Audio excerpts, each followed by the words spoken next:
यहां पर ये बोड़ो की चर्चा आई और ये कहां गया? ये कोई पहली बार हुआ है? हमने भी कभी ये नहीं कहा कि पहली बार हुआ है। हम तो यही कह रहे हैं प्रयोग तो बहुत हुए हैं और अभी भी प्रयोग हो रहे हैं, लेकिन जो कुछ भी हुआ राजनीतिक तराजू से लेखा जोखा करके किया गया। जो भी किया गया आधे अधूरे मन से किया गया। जो भी किया गया एक प्रकार से खानापूर्ति की गई और उसके कारण समझौते कागज पे तो हो गए, फोटो भी छप गई, वाहवाही भी हो गई, बड़े गौरव के साथ आज भी उसकी चर्चा भी हो रही है। लेकिन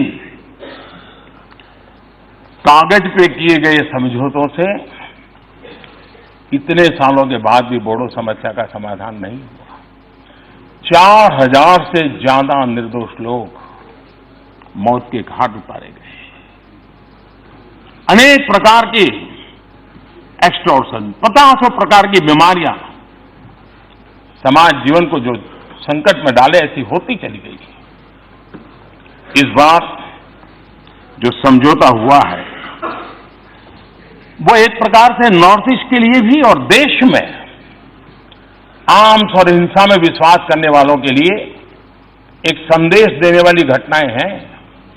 ये ठीक है कि हमारी जरा वो इकोसिस्टम नहीं है ताकि हमारी बात बार बार उजागर हो, फैले, लेकिन हम मेहनत करेंगे, कोशिश करेंगे। लेकिन इस बार के समझौते की एक विशेषता है, सभी हथियारी ग्रुप एक साथ आए हैं। सारे हथियार और सारे अंडरग्राउंड लोग सरेंडर किए हैं। और दूसरा, उस समझौते के एग्रीमेंट में लिखा है कि इसके बाद बोडो समस्या से जुड़ी हुई कोई भी मांग बाकी नहीं रहेगी। नॉर्थ ईस्ट में हम सबसे सूरज तो पहले उगता है, लेकिन सुबह नहीं आती थी। सूरज तो आ जाता था, अंधेरा नहीं छटता था। आज मैं कह सकता हूं नई सुबह भी आई है, नया सवेरा भी आया है, नया उजाला भी आया है। और वो प्रकाश जब आप अपने चश्मे बदलोगे तब दिखाई देगा।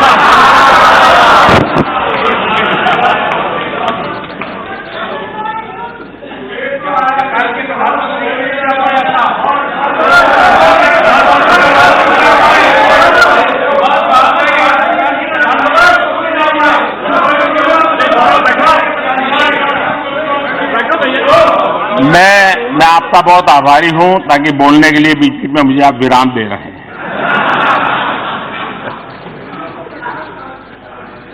कल यहां स्वामी विवेकानंद जी के कंधों से बंदूकें फोड़ी गई।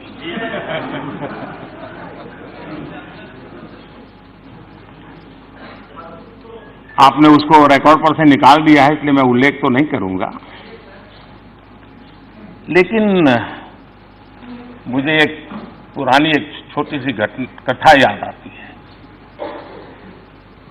एक बार कुछ लोग रेल में सफर कर रहे थे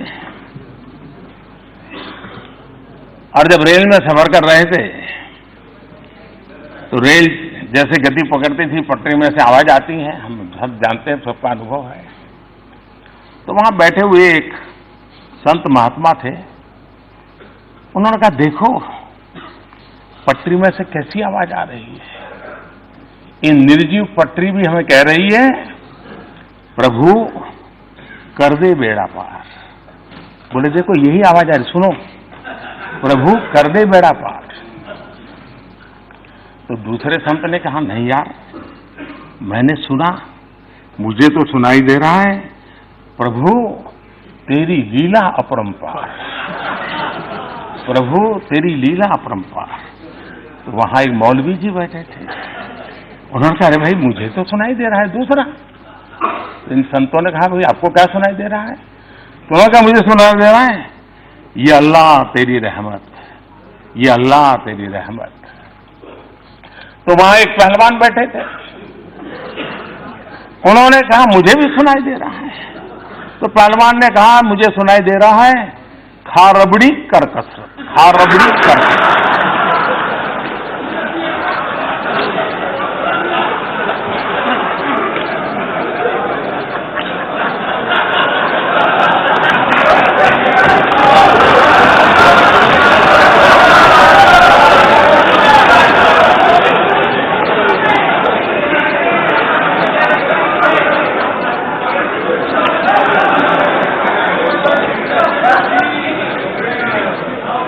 कल जो विवेकानंद जी के नाम से कहा गया, जैसी मन की रचना होती है वैसा ही सुनाता है, जैसा वैसा। आपको ये देखने के लिए इतना दूर नजर करने की जरूरत ही नहीं थी, बहुत कुछ पास में है।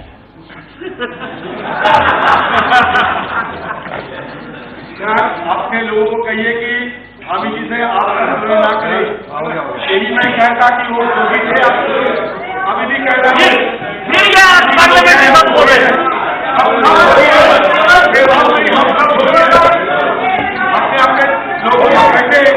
स्वामी जी को अपमान ना करे।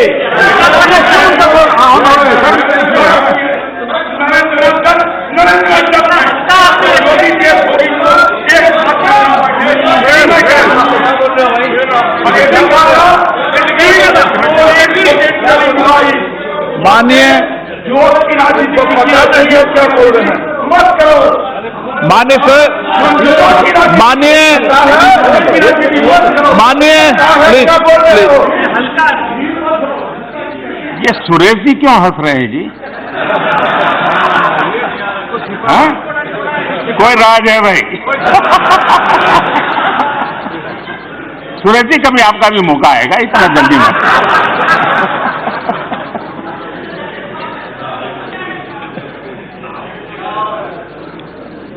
मान्य अध्यक्ष जी,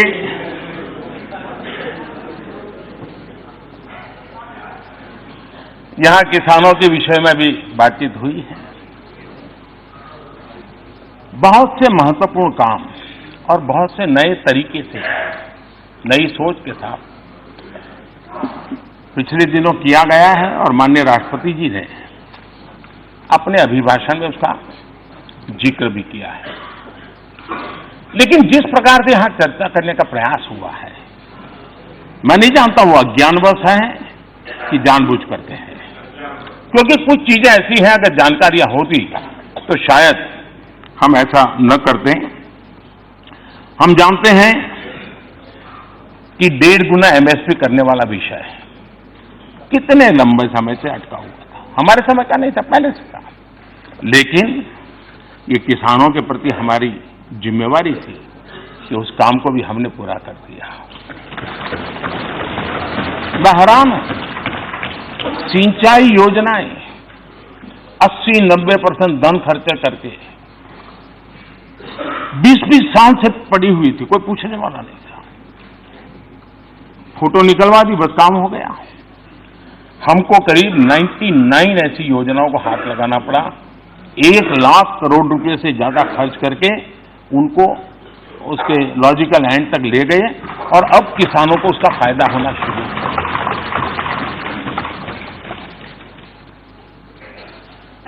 प्रधानमंत्री फसल बीमा योजना, इस प्रधानमंत्री फसल बीमा योजना के तहत इस व्यवस्था से किसानों में एक विश्वास पैदा हुआ है। किसानों की तरफ से करीब 13,000 करोड़ रुपए प्रीमियम आया, लेकिन प्राकृतिक आपदा के कारण जो नुकसान हुआ उसके तहत करीब 56,000 करोड़ रुपए किसानों को बीमा योजना से प्राप्त। किसान की आय बढ़े, ये हमारी प्राथमिकता है। इनपुट कॉस्ट कम हो, ये हमारी प्राथमिकता है। और पहले एमएसपी के नाम पे क्या होता था हमारे देश में? पहले 7 लाख टन दाल और तिलहन की खरीद हुई। हमारे कार्यकाल में 100 लाख टन, 7 और 100 का फर्क तो समझ आएगा। इनाम योजना, आज डिजिटल वर्ल्ड है, हमारा किसान भी मोबाइल फोन से दुनिया के दाम देख रहा है, समझ रहा है।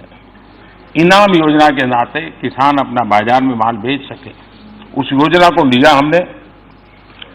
और मुझे खुशी है कि गांव का किसान इस व्यवस्था से करीब 2.25 करोड़ किसान अब तक उससे जुड़ चुके हैं और करीब करीब 1 लाख करोड़ रुपए का कारोबार किसानों ने अपनी पैदावार का इस इनाम योजना से किया है।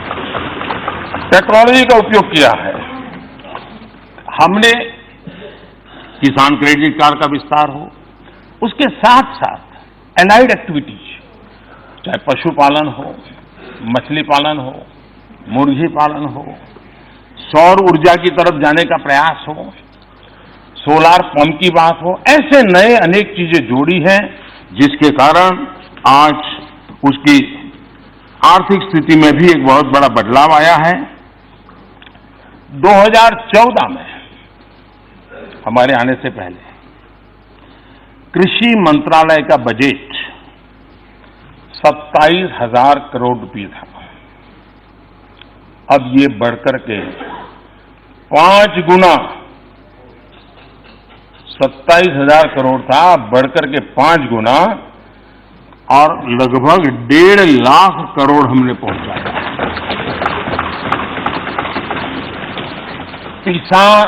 पीएम किसान सम्मान योजना किसानों के खाते में सीधे पैसे जाते हैं। अब तक करीब 45,000 करोड़ रुपए किसानों के खाते में ट्रांसफर हो चुके हैं। कोई बिचौलिया नहीं, कोई फाइलों की झंझट नहीं, एक क्लिक दबाया पैसे पहुंच गए। लेकिन मैं जरूर यहां माननीय सदस्यों से आग्रह करूंगा कि राजनीति करते रहिए, करनी भी चाहिए, क्योंकि मैं जानता हूं आपकी तकलीफ, लेकिन क्या हम राजनीति करने के लिए किसानों के हितों के साथ खिलवाड़ करेंगे? मैं उन माननीय सदस्यों से विशेष आग्रह करूंगा कि अपने राज्य में देखें, जो किसानों के नाम पर बढ़-चढ़ करके बोल रहे हैं वो जरा ज्यादा देखें कि क्या उनके राज्य के किसानों को पीएम किसान सम्मान निधि मिले, उसके लिए वो सरकारें किसानों की सूची क्यों नहीं दे रहे हैं, इस योजना के साथ क्यों नहीं जुड़ रहे हैं? नुकसान किसका हुआ? किसका नुकसान हुआ? उस राज्य के किसानों का हुआ। मैं चाहूंगा यहां कोई माननीय सदस्य ऐसा नहीं होगा कि जो दबी जबान में, तो खुल करके शायद न बोल पाए क्योंकि कहीं जगह पे बहुत कुछ होता है, लेकिन उनको पता होगा। उसी प्रकार से मैं माननीय सदस्यों के कहूंगा जिन्होंने किसानों के लिए बहुत कुछ कहा है, उन राज्यों में जरा देखिए आप कि जहां किसानों को वादे कर करके, बहुत बड़ी बड़ी बातें कर करके वोट बटोर लिए, शपथ ले लिए, सत्ता सिंहासन पा लिया, लेकिन किसानों के वादे पूरे नहीं किए गए। कम से कम यहां बैठे हुए माननीय सदस्य उन राज्यों के भी प्रतिनिधि होंगे, तो वो जरूर उन राज्यों को कहें कि किसानों को उनका हक देने में कोताही न बरते।